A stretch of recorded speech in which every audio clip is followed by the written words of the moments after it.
خبر تجھ کو کیا کون ہے، جب تو لیں گے عمل سب کے میزان میں، تب چلے گا کہ کھوٹا کھرا کون ہے، سب کا داتا ہے تو سب کو دیتا ہے تو، تیرے بندوں کا تیرے سوا کون ہے، انبیاء اولیاء اہل بیت نبی تابعین و صحابہ پہ جب آ پڑی، انبیاء اولیاء اہل بیت نبی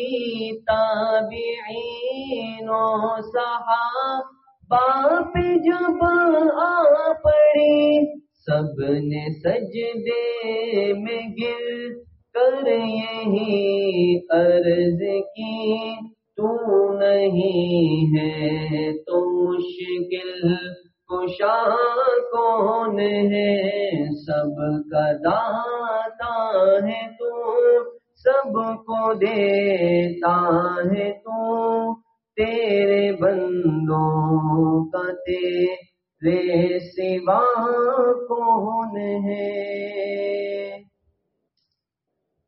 اب مدینہ منورہ کے حوالے سے انتہائی خوبصورت کلام پیش کرنے لگا ہوں، محبت سے سماعت فرمائیے گا۔ شاعر کیا کہتا ہے کہ مجھے فرقت میں رہ کر مدینہ یاد آتا ہے، مجھے فرقت میں رہ کر مدینہ یاد آتا ہے، وہ جالی یاد آتی ہے، وہ جالی یاد آتی ہے، وہ روزہ یاد آتا ہے، وہ جالی یاد آتی ہے، وہ روزہ یاد آتا ہے، اور کھڑا ہوتا جہاں جا کے سلام شوق کو لے کر، کھڑا ہوتا جہاں جا کے سلام شوق کو لے کر، وہ موقع یاد آتا ہے، وہ حجرہ یاد آتا ہے، وہ موقع یاد آتا ہے، وہ حجرہ یاد آتا ہے، در اقدس پہ حاضر ہوں نگاہوں میں ہے وہ میری، در اقدس پہ حاضر ہوں نگاہوں میں ہے وہ میری، وہ منظر یاد آتا ہے، وہ منظر یاد آتا ہے، وہ نقشہ یاد آتا ہے، وہ جنت کی کیاری میں مناجات خدا کرنا، وہ جنت کی کیاری میں مناجات خدا کرنا، وہ رحمت یاد آتی ہے، وہ جذبہ یاد آتا ہے، وہ رحمت یاد آتی ہے، وہ جذبہ یاد آتا ہے، کبھی عشق نبی میں آنسوؤں سے تر بتر ہونا، کبھی عشق نبی میں آنسوؤں سے تر بتر ہونا، وہ رونا یاد آتا ہے، وہ لمحہ یاد آتا ہے، وہ رونا یاد آتا ہے، وہ لمحہ یاد آتا ہے۔ اور آخری شعر، الہی اب تو پہنچا دے وہیں پہ ہم سبھی کو بھی، الہی اب تو پہنچا دے وہیں پہ ہم سبھی کو بھی، کہ طیبہ یاد آتا ہے، کہ طیبہ یاد آتا ہے، مدینہ یاد آتا ہے، مجھے فرقت میں رہ کر مدینہ یاد آتا ہے۔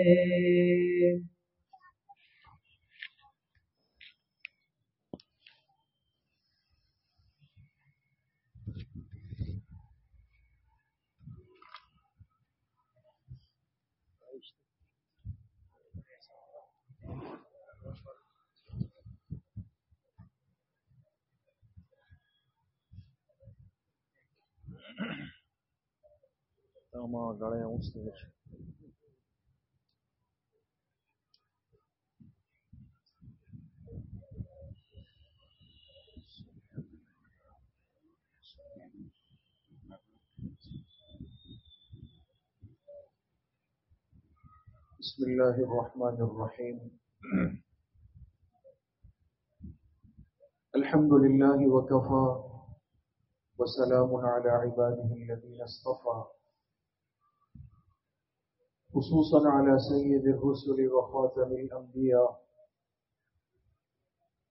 وعلى آلہ واصحابہ الاتقیاء، اما بعد فاعوذ باللہ من الشیطان الرجیم، بسم اللہ الرحمن الرحیم،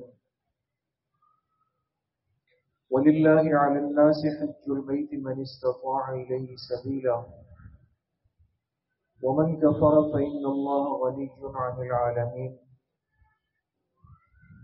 وقال رسول الله صلى الله عليه وسلم: تابعوا بين الحج والعمرة فإنهما ينفيان الفقر والنفاق، صدق الله وصدق رسوله النبي الكريم۔ یا رب صل وسلم دائما ابدا علی حبیبک خیر الخلق کلہم۔ تمام احباب ایک مرتبہ محبت سے درود شریف پڑھ لیں۔ اللہم صل علی محمد وعلی آل محمد کما صلیت علی ابراہیم وعلی آل ابراہیم انک حمید مجید۔ اللہم بارک علی محمد وعلی آل محمد کما بارکت علی ابراہیم وعلی آل ابراہیم انک حمید مجید۔ میرے انتہائی قابل قدر دوستوں، بھائیوں اور بزرگوں، ہماری آج کی جو یہ مجلس ہے اور جو یہ بیٹھنا ہے، یہ ایک بڑی بابرکت نسبت سے ہے۔ اس دنیا میں انسان کے بہت سارے شوق ہوتے ہیں، بہت ساری چیزوں کو انسان کا دل چاہتا ہے، بہت ساری چیزوں کو دیکھنے کا دل چاہتا ہے، اور بہت ساری جگہوں پہ جانے کا دل چاہتا ہے،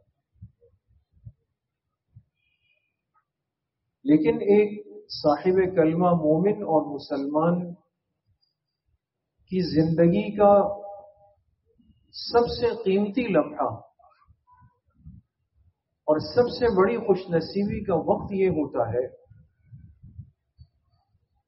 کہ جب اس بندے کو پتہ چل جائے کہ اس کا بلاوا حرمین سے آیا ہے، جب اس کو اپنی زندگی میں پتہ چل جائے کہ اسے اس جگہ حاضری کا موقع مل رہا ہے جو اس کائنات میں سب سے پہلے اللہ کے گھر کی نسبت سے آباد ہوا، اسے بیت اللہ کہا گیا، اور اسے پتہ چل جائے کہ یہ وہاں جانے لگا ہے، اس کو موقع مل رہا ہے جہاں اس کائنات کے محبوب آرام فرما ہے، جہاں وہ ہستی اپنے روضہ مبارکہ میں آرام فرما ہے کہ جن کی خدمت میں صبح 70,000 فرشتے درود پاک لے کے حاضر ہوتے ہیں، شام کو 70,000 فرشتے درود پاک لے کے پہنچتے ہیں۔ اس لیے میرے عزیزوں، دوستوں، بزرگوں، سب سے پہلی بات جو آج کی اس مجلس کی مناسبت سے وہ ہم سب کے لیے یہ ہے کہ یہ ایک شکر کا موقع ہے، اس لیے کہ کتنے لوگ اس دنیا میں ایسے موجود ہیں اور کتنے لوگ گزر چکے ہیں۔ مجھے یاد ہے 2014 میں ہماری حج کے سفر پہ روانگی ہوئی۔ ہمارے ساتھ کراچی کے ایک بڑے بزرگ عالم بھی تھے گروپ میں۔ مدینہ منورہ جب پہنچا گروپ تو سب کو جمع کر کے ایک بیان کی ترتیب اور نظم بنایا گیا کہ بھئی سب سیکھ لیں کہ کس طرح چلنا ہے، کیا کرنا ہے، سلامی کیسے پیش کرنی ہے، سب چیزیں۔ تو جب حضرت نے بات شروع کی نا، ان کا وہ جملہ آج تک میرے دل دماغ پہ نقش ہے اور ہمیں اس پہ غور کرنا چاہیے۔ وہ فرمانے لگے کہ ہم جتنے ساتھی اس وقت جہاں بیٹھے ہوئے ہیں، اس پر ہم اللہ کا جتنا شکر ادا کریں وہ کم ہے، اس لیے کہ اس دنیا میں کتنے لوگ ایسے ہیں جو یہاں تک پہنچنے کی آرزو کرتے اور دعائیں مانگتے مانگتے دنیا سے چلے گئے۔ کتنے لوگ ایسے ہیں جو ہر نماز میں یہ دعا مانگتے تھے، جو آنسو بہا کے اللہ سے مانگتے تھے، جن کی زندگی کی آرزو اور تمنا یہی رہی کہ اللہ میری زندگی میں وہ وقت آئے کہ میں بھی وہاں آ سکوں۔ تو بھائی سب سے پہلے تو یہ موقع شکر ہے، اللہ نے نصیب کیا ہے، اللہ ہم سب کو نصیب فرما دے۔ اور اس جگہ کی جو برکتیں ہیں، سعادتیں ہیں، رحمتیں ہیں، اس کو بیان کرنے کی ضرورت نہیں۔ اگرچہ ظاہر کی آنکھ سے دیکھا جائے تو حج کا عمل جن جگہوں پہ ادا کیا جاتا ہے، آپ میں سے بہت سارے احباب جا چکے ہوں گے، اللہ سب کو بار بار حاضری نصیب فرمائے۔ جہاں پر حج کا عمل ادا کیا جاتا ہے وہ 3 مقامات اور تینوں ایک بے آباد یعنی کھلے میدان ہے۔ منا ہے، عرفات ہے اور مزدلفہ ہے۔ اب منا ایک بستی ہے لیکن یہ بنائی جاتی ہے۔ جب حج کے 5-6 دن گزر گئے پھر آپ اگر کبھی جائیں وہاں پر، آپ کو دیکھنے سے کوئی بندہ نہیں ملے گا۔ عرفات ہے تو وہ کھلا میدان ہے، مزدلفہ ہے تو کھلا میدان ہے۔ ظاہر کی آنکھ کہتی ہے کہ یہاں تو نہ آبادی ہے، نہ انسان ہے، نہ ہریالہ ہے، نہ خوبصورتی کے اسباب ہے، کچھ بھی نہیں ہے۔ پھر ہم یہاں کیوں آئے؟ ایک اللہ والے گزرے ہیں، انہوں نے بڑی عجیب بات فرمائی۔ حج کے ان مقامات کو سامنے رکھ کر انہوں نے بڑی عجیب بات فرمائی۔ فرماتے ہیں یہاں نہ گھاس اگتی ہے، یہاں نہ پھول کھلتے ہیں۔ منا، عرفات، مزدلفہ میں نہ گھاس ہے نہ پھول ہے، کچھ بھی نہیں۔ جو کچھ ابھی لگا ہے یہ بھی عارضی طور پہ، مصنوعی طور پہ لگایا گیا ہے۔ یہاں نہ گھاس اگتی ہے، یہاں نہ پھول کھلتے ہیں، مگر اس سرزمین سے آسماں بھی جھک کے ملتے ہیں۔ جگہ اتنی بڑی ہے، اتنی عالی ہے کہ آسمان بھی اگر آ کے اس سے ملاقات کرے تب بھی اس کا مقابلہ نہیں کر سکتا۔ اسی لیے جب حاجی حج کرتے ہوئے میدان عرفات پہنچتا ہے، آپ نے علماء سے سنا ہوگا کہ میدان عرفات میں جو سب سے بڑا حج کا عمل ہے جس کو وقوف عرفہ کہتے ہیں. وقوف عرفہ کیا ہے؟ انسان زیادہ سے زیادہ اپنے آپ کو دعا میں مشغول رکھے. وقوف کا یہ مطلب ہے کھڑے ہو کر تھک جائے، بیٹھ کر تھک جائے تو لیٹ کر آرام بھی کر سکتا ہے، لیکن دعاؤں کی جگہ ہے.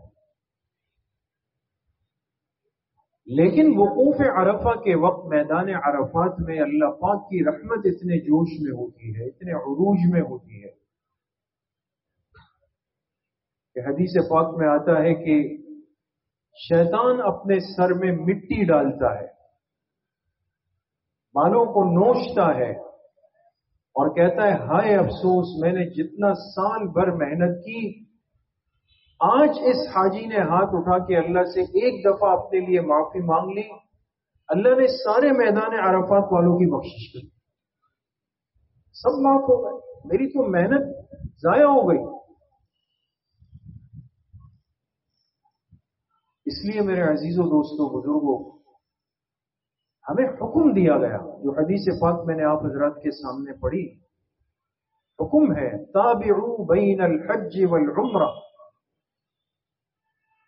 اللہ کے پاک پیغمبر جناب رسول اللہ صلی اللہ علیہ وسلم ارشاد فرماتے ہیں اگر تمہارے بس میں ہو، تمہاری طاقت میں ہو تو پے در پہ حج و عمرہ کیا کرو. پے در پہ تابعوا بین الحج والعمرہ، مسلسل کیا کرو. کیوں؟ فإنہما ینفیان الفقر والنفاق. دو بڑے انعامات ملتے ہیں.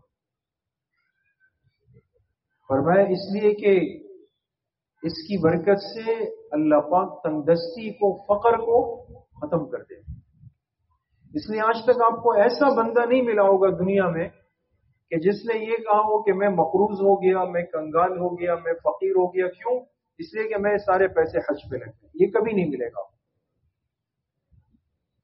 اس عمل میں اللہ پاک نے یہ شان رکھی. ایک تو فقر، تنگدستی ختم ہو جاتی ہے، اور دوسری چیز کیا فرمایا؟ والنفاق. جو شخص اپنی وسعت اور طاقت کے بقدر عمرے حج کا اہتمام کرتا ہے، اللہ پاک اس بندے سے نفاق کو، منافقت والی زندگی کو دور کر دیتے، محفوظ ہو جاتا ہے. اس لیے میرے عزیزوں، دوستوں، بزرگوں، سب سے پہلی بات جو آج کی مجلس کی ہے کہ یہ ہم سب کے لیے شکر کا موقع ہے. جانے والے احباب بھی اللہ کا جتنا شکر ادا کریں وہ کم ہے، اور جو آج کی مجلس میں ان کی محبت میں اور ان کو دعائیں دینے کے لیے، ان سے دعائیں لینے کے لیے آئے ہیں ہم سب، تو وہ بھی اللہ پاک کا شکر ادا کریں کہ اللہ کسی کو اپنے گھر کی، اپنے محبوب کے روزے کی زیارت کی توفیق نصیب کرے. دوسری اہم بات آج کی مجلس کی نسبت سے کہ یہ جتنا سفر ہے نا دوستو، گھر سے لے کر کے حرمین، پھر حرمین سے لے کے گھر تک، اس سفر میں چاہے آپ کے کتنے بھی دن ہو، آپ کا لانگ پیکج ہو، شارٹ پیکج ہو، درمیانہ ہو، جو بھی ہو، یہ پورا سفر ہمارا ادب سے بھرا ہوا. ادب اس سفر کا سب سے پہلا سٹیپ ہے، شرط اول ہے، اس لیے کہ وہ جگہ ادب کی ہے. انسان اپنے ظاہر اور باطن دونوں کو، صرف ظاہر نہیں کہ انسان ظاہری طور پہ کہے کہ جی میں باادب ہوں، اس کا دل بھی ادب سے جھکا ہوا ہو. ادب کے ساتھ ہماری حاضری وہاں پر ہو. کیوں؟ اس لیے کہ بیت اللہ شریف وہ جگہ ہے، حدیث پاک میں آتا ہے، جہاں اللہ کی تجلیات براہ راست برستی. براہ راست زمین کا وہ ٹکڑا جس میں یہ طاقت اللہ نے رکھی کہ جہاں اللہ کی تجلیات ڈائریکٹ براہ راست برستی. اور ان میں سب سے زیادہ حصہ کس کو ملتا ہے؟ ان تجلیات میں فرمائے جو طواف میں مشغول ہو، دوسرے نمبر پہ جو نماز میں مشغول ہو، تیسرے نمبر پہ جو ذکر تلاوت میں مشغول ہو۔ بات سمجھ میں؟ پورا سفر ادب سے بھرپور ہو۔ پھر جب مکہ سے مدینہ منورہ حاضری ہو تو وہ تو جائے ادب ہے،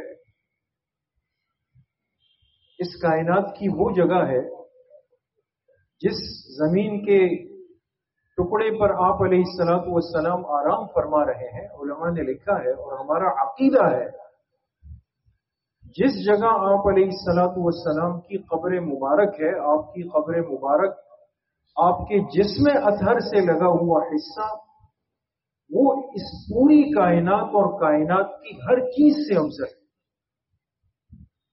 کوئی اس کا مقابلہ نہیں کر سکتا۔ جہاں ہر وقت فرشتوں کا نزول ہوتا ہے، جہاں ہر وقت اولیاء اللہ موجود ہوتے ہیں، جہاں درود شریف کی آمد و رفت ہوتی ہے، جہاں بندہ کھڑے ہو کر جب آقائے دو جہاں کی خدمت میں صلاۃ و سلام پیش کرتا ہے تو آپ علیہ الصلوۃ والسلام نے فرمایا جو میری قبر پہ حاضر ہو کر اور مجھ پہ درود و سلام پڑھے گا میں خود سنتا ہوں، اس کا جواب بھی ارشاد فرمایا۔ ادب کی جگہ ہے، وہاں شور نہیں، وہاں زور سے باتیں نہیں۔ اور آج جو یہ فتنہ ہمارے ساتھ جڑا ہوا ہے، اللہ ہماری حالتوں پہ رحم فرمائے، بہت افسوس ہوتا ہے۔ ہمیں یہ تربیت اپنے ملک سے کرنی چاہیے کہ سلامی کے لیے جاتے ہوئے آپ کو ایسا لگے گا کہ جیسے لوگوں کو صلاۃ و سلام سے زیادہ فکر یہ ہے کہ موبائل کے ذریعے سے لائیو اپنے گھر والوں سے جڑ جائے۔ سب نے ہاتھ ایسے پکڑے ہوئے اوپر۔ آپ کی توجہ کہاں گئی؟ آپ کا ادب کہاں گیا؟ آپ کا تواضع کہاں گیا؟ آپ کی یکسوئی کہاں گئی؟ حضور قلبی کہاں گئی؟ آپ صلاۃ و سلام کس کو پیش کرنے جا رہے ہیں آپ کو پتہ ہی نہیں ہے، اس موبائل کی لعنت میں مبتلا ہوگا اور گھر والوں سے کہہ رہے ہیں ہاں دیکھیں میں یہاں پہنچ گیا آپ بھی سلام پیش فرمائیں۔ خود کا صلاۃ و سلام ادب والا وہ چلا گیا اور صرف ایک برائے نام ایک چیز ہو گئی۔ میرے عزیزوں دوستوں بزرگوں میں آپ سے عرض کروں، تمام علماء نے لکھا ہے کہ ایسا کرنا اس مقام کی انتہائی درجے کی بے ادبی، جہاں بندہ زور سے بات نہیں کر سکتا، اور جب باب السلام سے داخل ہو، علماء نے طریقہ جو لکھا ہے سلامی کا کہ باب السلام سے جاتے جاتے جتنا فاصلہ محبوب کائنات کی قبر مبارک تک ہے، اس بیچ میں انسان اپنی نگاہیں جھکا کے رکھے، درود شریف پڑھتا ہوا آنکھیں جھکاتے ہوئے جا رہا ہوں، کوشش کرے ہاتھ میں سامان نہ ہو، چپل نہ ہو، اتنا ادب سکھایا گیا۔ تو جس شہر سے سورج بھی گزرتا ہے مؤدب، کچھ ایسا تقدس ہے مدینے کی فضا میں، آہستہ قدم نیچے نگاہ پست صدا ہو، عابیدہ یہاں روح رسول عربی۔ ادب گاہے زیر آسما از عرش نازک تر، نفس گم کر دمی آیت جنید و بایزی کی جان۔ یہ اللہ کے عرش کے نیچے ادب کی وہ جگہ ہے جہاں شیخ جنید بغدادی اور بایزید بستامی جیسے بزرگ بھی پہنچے، اپنے نفس کو بھول گئے وہاں۔ تو دوسری ذمہ داری جو ہے وہ یہ سفر ادب کے ساتھ۔ تیسری اہم بات جو ہم سب کے لیے ہے کہ خواہش اور طلب، امید تو ہر مسلمان کو ہے، ہر ایک بندہ چاہتا ہے کہ مجھے اللہ میری زندگی میں موقع دے دے۔ اب ہم سوچتے ہیں کہ بھائی 15 لاکھ روپے، 14 لاکھ روپے، 20 لاکھ روپے، 17 لاکھ روپے، یہ کیسے ہو؟ یقیناً ظاہری اسباب کے اعتبار سے تو یہ ایک مشکل عمل ہے، اور انسان کو ایسا لگتا ہے کہ یہ میں کبھی نہیں کر سکتا. لیکن میرے عزیزوں، دوستوں، بزرگوں، ایک عجیب بات یہ ہے کہ اگر خالصتاً مال کی بنیاد پر سفر حج ہوتا تو آج دنیا میں کوئی بھی غریب متوسط آدمی حاجی نہیں کہلاتا. لیکن آپ اپنے ماحول میں نکلیں، آپ کو اندازہ ہو جائے گا کہ کتنا طبقہ ایسا ہے کہ جن کے بارے میں ہم سوچ بھی نہیں سکتے، وہ دو تین بار حج کر چکا ہو. یہ دل کی جو طلب ہے نا، اللہ پاک اس کو دیکھتے ہیں. ایک تو اللہ سے مانگے، مایوس نہ ہو، مانگے اللہ پاک سے. ہر نماز کے بعد دعا مانگے. اور ہمارے بزرگوں نے ایک عمل لکھا ہے، ایک وظیفے کے طور پہ اس کا اہتمام بھی کریں کہ ہر اذان، جب بھی اذان ختم ہو جائے، 5 دفعہ اذان ہوتی ہے نا نماز کی، اذان ختم ہو جائے تو اس کے بعد مسنون طریقہ کیا ہے کہ ایک دفعہ درود پاک پڑھ لیں.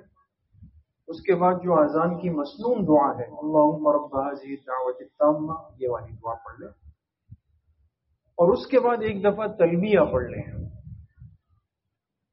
تلبیہ یعنی لبیک اللہم لبیک، یہ تلبیہ ایک دفعہ پڑھ لیں. اس وظیفے کو جو بندہ اپنا معمول بنائے اور اس نیت کے ساتھ بنائے کہ اس کی برکت سے اللہ میرے لیے وہاں کی حاضری آسان کر دے، انتہائی مجرب وظیفہ ہے. آج کی مجلس سے ساتھ لے کر جائیں. تو دعا بھی مانگے، اس وظیفے کا اہتمام بھی ہو، اور اس کے ساتھ ساتھ ایک اہم بات جو اللہ کے مقبول بندوں نے لکھی ہے کہ اللہ کو اپنی طلب دکھانے کے لیے بندہ کیا کرے، اپنے رزق حلال میں سے کچھ حصہ الگ کرتا رہے. اب ظاہر سی بات ہے، مثال کے طور پہ ایک غریب آدمی ہے، میں غریب آدمی ہوں. اب میں مہینے میں 500 روپے الگ کر سکتا ہوں. مثال کے طور پہ 500 روپے، تو میں وہ 500 روپے الگ کر کے ایک ڈبے میں، ایک گلک میں ڈال دوں. تو میں یہ تو حج کے سفر کے لیے جمع کر رہا ہوں. پھر دوسرے مہینے مزید 500، پھر تیسرے مہینے مزید 500. اب عقل میں تو نہیں آتا دوستوں کہ یہ 500 روپے جب تک جمع ہوں گے اور ہر سال جو حج کا پیکیج اوپر جا رہا ہے تو شاید اس وقت تک میری تیسری نسل دنیا میں آ چکی ہوگی اور میں کس قبرستان میں آرام کر رہا ہوں. لیکن اللہ کے یہاں فیصلے الگ انداز سے ہوتے. جب ایک دفعہ بندہ حقیقتاً قدم بڑھا کے اللہ کو اپنی طلب دکھاتا ہے، اللہ اس کے اس مال میں بھی برکت ڈالتے ہیں، اس کے لیے اسباب پیدا کر دیتے ہیں. تو بہرحال بڑی خوشی کا موقع ہے. ہمارے ساتھی اور ہمارے نمازی صدیق بھائی حج کا ارادہ فرما رہے ہیں کہ گھر والے بھی، اللہ پاک ان کے لیے اس سفر کو مبارک بھی فرمائے، آسان بھی فرمائے. اور بھی بہت سارے احباب اس وقت ایسے ہیں کہ جو جانے کے قریب ہیں، بہت سارے احباب جا چکے ہیں، اور بالخصوص ہمارے وہ احباب کے جن کے معاملات اس وقت تھوڑی پریشانی کا شکار ہے، پرائیویٹ حج کی ترتیب میں جانے والے. ظاہر سی بات ہے، ایک مسلمان کی زندگی کا ایک موقع اور پھر اس میں ایک ایسی ذہنی کیفیت، پریشانی، تو ان سب کے لیے بھی دعا ہو کہ اللہ پاک ان سب کے لیے بہت آسانی فرمائے، اور اس سال ان سب کو اللہ اپنے حرمین کی اور حج بیت اللہ کی سعادت نصیب فرمائے. اللہ کریم مجھے بھی آپ سب کو صحیح عمل کی توفیق نصیب فرمائے. وآخر دعوانا الحمدللہ رب العالمین. الحمد للہ رب العالمین والصلاة والسلام علی سید الانبیاء والمرسلین سیدنا وسندنا وحبیبنا وشفیعنا وقرۃ اعیننا محمد وآلہ وصحبہ اجمعین. یا اللہ یا ارحم الراحمین، ہمارے صغیرہ کبیرہ ظاہراً باطناً ہر طرح کے گناہوں کو معاف فرما دے. یا اللہ اپنی رضا والی زندگی نصیب فرما دے. پوری زندگی اتباع سنت میں، اتباع شریعت میں گزارنے کی توفیق نصیب فرما دے. ظاہر اور باطن کے فتنوں سے یا اللہ ہم سب کی حفاظت فرما دے. حج بیت اللہ کی سعادت، حرمین الشریفین کی حاضری کی سعادت اللہ ہم سب کو، ہماری نسلوں کو نصیب فرما دے. ہمارے جو عزیز بھائی اور ان کے گھر والے جانے کا ارادہ کر رہے ہیں، اللہ پاک ان کے ارادے کو پائے تکمیل تک پہنچا دے.